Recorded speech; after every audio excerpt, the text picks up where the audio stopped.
Right.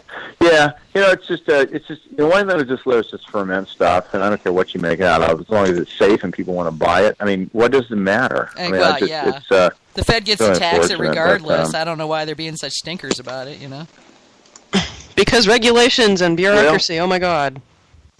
Oh yeah, boy, we mean the conversations. They're all just sitting there. They get their books out, and then they start scrolling through pages and go, whoa, they it's like their Bible, their code of federal regulations, and thou shalt never, deviate. Never shall the from twain the mix. Yeah.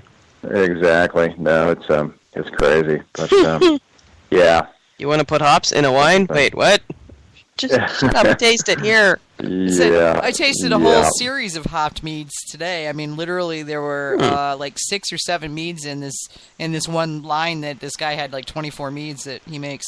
But he had like 7 or 8 hopped meads, and there was hopped blueberry and hopped cherry, and there was a hopped there was a hopped coffee mead, and there was there was just all kinds of really interesting meads, and every one of them was hopped. Yeah, I could see that. Yeah, and they were all fun. It was just really, really interesting. So, I mean, there's one of the things that I love about mead making is the fact that, unlike winemaking, there is no box. We literally can do anything we want to make a good mead. As long as you follow good fermentation technique and, match your yeast to what you're making so that, the yeast is happy with what you put in there. As far as the ingredients, the sky's the limit. Sure. I love it. Yeah. And I can really sense that just from talking to you, looking at your website, and just hearing more about mead, that it's a much more free-thinking, sort of creative community. Mm-hmm. We're kind of the hippies of the alcohol world, yeah. yeah, exactly. I think the winemakers are pretty boring people, honestly. They're pretty stuck in a kind of a particular paradigm, and you don't really challenge that. But you guys have none of that, so you can maybe just kind of a wilder bunch than the beer people.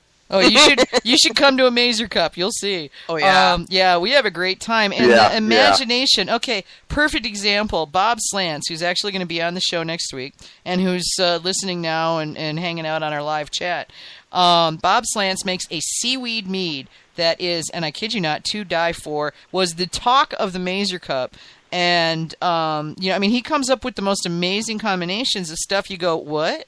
And people have made mead with the darndest things. I had a beet mead last week when I was in Detroit, and it was great. Vicky doesn't like beets. I don't like beets, but I love a beautiful color. Yeah, they make a gorgeous color, yeah.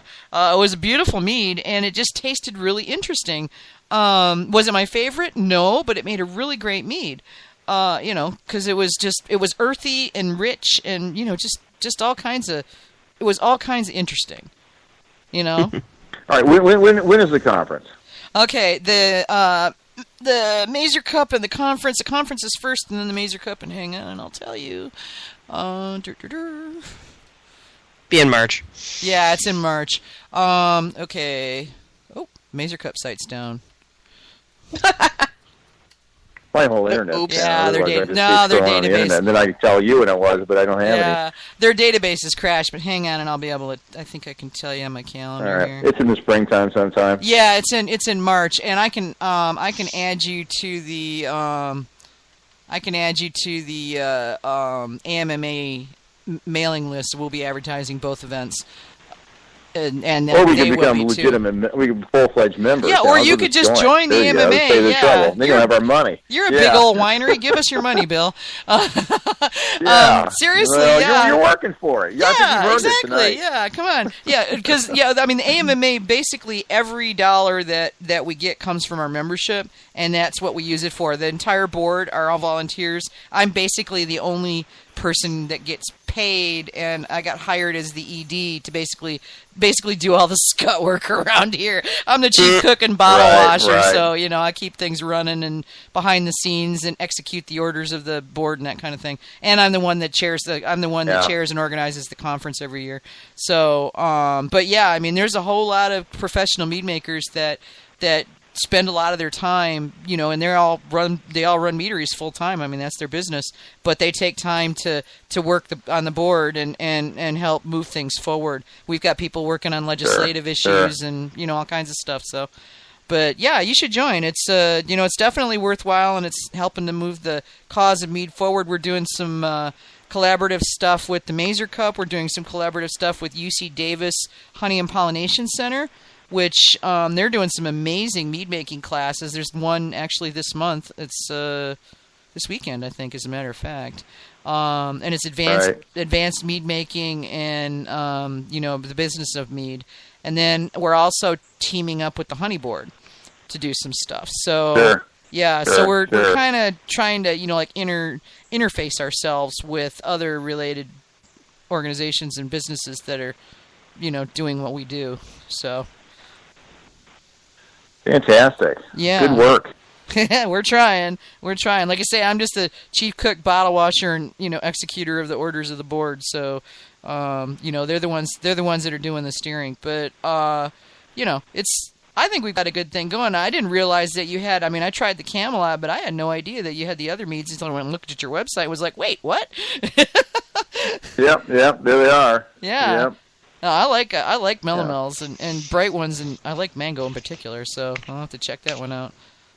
Yeah, it's a great flavor. It really is. Yeah, that's my So favorite. It's not the best seller, but how do you handle the mango fruit? I've heard it's a pain in the arse. we're buying flavors for those. So okay. We're letting someone else deal with the mangoes. But I don't think they run well through our processing equipment. The seeds are a bitch. I ran a seed through my juicer once. Oops.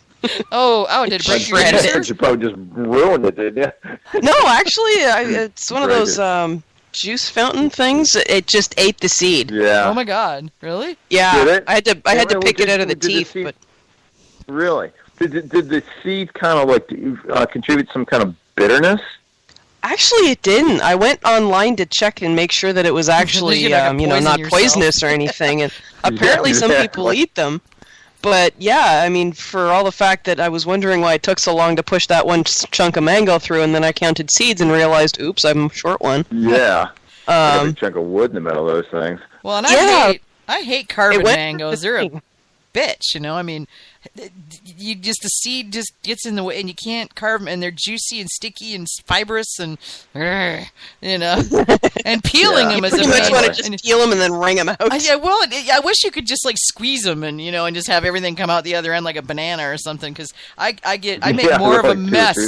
Yeah, because they have buy 10 mangoes for $10 at my store on a fairly regular basis, so a buck of mango, and I'll go woohoo, and I'll go buy 10 mangoes and bring them home, and I'll just basically carve all the meat off and freeze it, because then you can use it for anything. You can make mango ice cream, make meat, whatever, and I'll freeze it. But the mess I make in peeling and carving the meat off mango seeds is just, it's annoying. It's really, really annoying. Have you ever used persimmons in mead making? Oh yeah, I haven't, but I know a lot of people who have.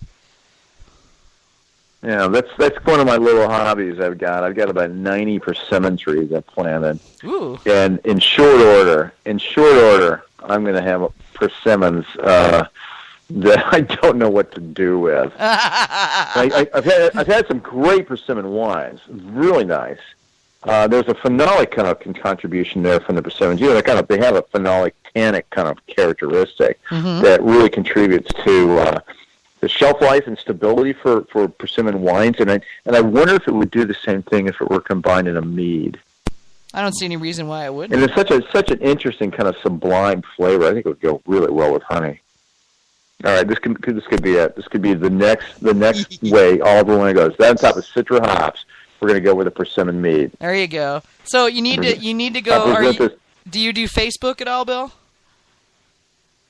Minimally. Okay, well, the minimal thing that you need to do then is get on the American Mead Maker Association Facebook group. Very active group. Okay. Lots of professional and home accomplished mead makers that are on there talking about things, and there's a lot of free trading of information that goes on there. Okay, I'll check that out. Yeah, I definitely persimmons will. would be interesting because they're an interesting flavor profile to begin with. So Yeah, they're so unusual. Yeah. I love them. I just, yeah. No doubt. Might be interesting to pair that with like a really bold honey, maybe. Yeah, I can do that. I wonder if there's a persimmon honey. I mean, they were just in bloom last week, and the bee was. I mean, the whole.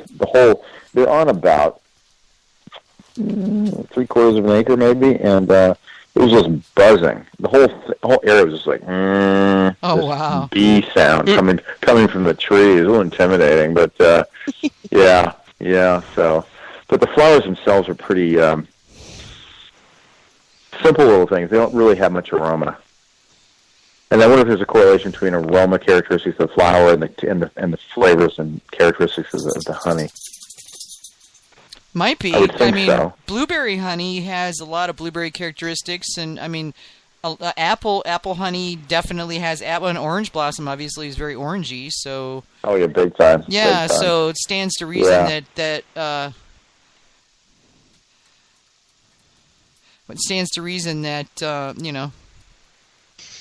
it might. I don't know. I've never had persimmon honey. I mean, do you know the beekeeper who, did you do your trees? Did you pollinate your trees, or did somebody else? No, they just showed up. And rogue bees. Not the trees, but the bees. Yeah, I mean, but I've got a guy across the valley from me that's got hives, and that's about a mile away. I would assume that would be within their travel distance, right? A mile away. Yeah, I think so. Up to 3 miles. They were our guy last week was saying that 3 and sometimes as much as 5 miles, but 3 miles seems to be the thing. Totally workable for them. Yeah. So it could be his, right? So a friend of mine's got about a half a dozen hives over there, but Okay, Bob Slant says they'll cover a mile. Okay. A mile, that's a distance? Or yeah, that's what he says. A mile is a good number to work with. So. That's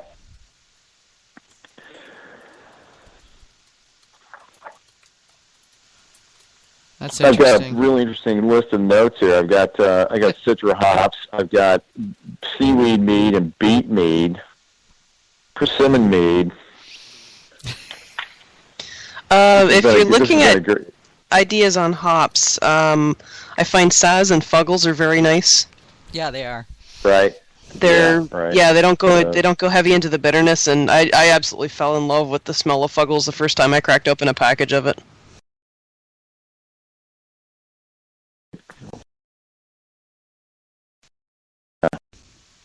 I'll walk in tomorrow morning and I'll just want to talk about mead all day. Into you. Where'd that come from? Yeah. Shoot, and then you can send them a link to this show. If I had been going anywhere near Indiana, I'd have swung through there. But yeah, we kind of Ohio straight to Detroit, so we sort of passed by you. But I tell you, if I could, you're going to. Go ahead. Where are you headed next? From here, we're going to the UP and just doing a weekend stopover to kick back for a few days. My husband's been traveling for 2 weeks, so I've been batching it here at the trailer and going off and doing my things with the meaderies. But we're from here going to the UP, then to Iron River, Wisconsin, then from there to Fargo, North Dakota. Meaderies in both places. We're doing White Winter Winery in Iron River, and then Prairie Rose Meadery in Fargo. And then from there to Western North Dakota, stop overnight, because we're trying not to drive more than 4 hours on any given drive day. And then Central Montana to visit friends, then Western Montana and be doing Hidden Legend Mead there. And then Spokane, there's 2 meaderies there, and then Western Washington, which is where my daughter lives, and there's like a lot of meaderies there. I think I'm going to get to do maybe 5 or 6 of them while I'm there. Then Central Oregon to see my nephew, who's a firefighter down there. Then Northern California, I'll be seeing 4 meaderies in Northern California. Central California for an overnight. Then Southern California, and there's 5 or 6 meaderies there. Then Northern Arizona, and we're going to Superstition Mead there. And then Falcon Mead in Santa Fe, New Mexico. I'm doing a collaboration with them. And we're gonna do kind of like a Anthony Bourdain does mead kind of thing with walking around at the farmers market trying to decide what to make kind of thing. And right. It'll be fun, yeah. And then Western Texas love it. For an overnight and probably hooking up with a couple of my mead friends. There's no meaderies over there that I'm aware of. And